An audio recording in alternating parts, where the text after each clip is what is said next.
நமக்கு உதவி செய்ய கர்த்தர் காத்து கொண்டிருக்கிறார். உங்களுக்கு இறங்கும்படி கர்த்தர் காத்திருப்பார்.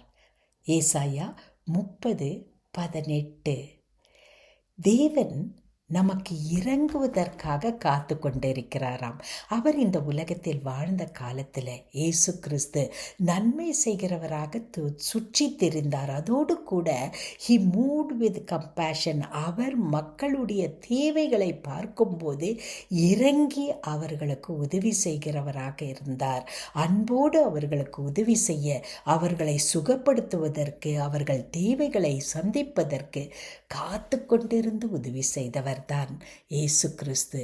அதே இயேசு கிறிஸ்து இன்று நமக்கு, எனக்காக, உங்களுக்காக உதவி செய்ய காத்து கொண்டிருக்கிறார். எனவே எந்த உதவி தேவைப்பட்டாலும் அவருடைய இரக்கம் நமக்காக காத்து கொண்டிருக்கிறது.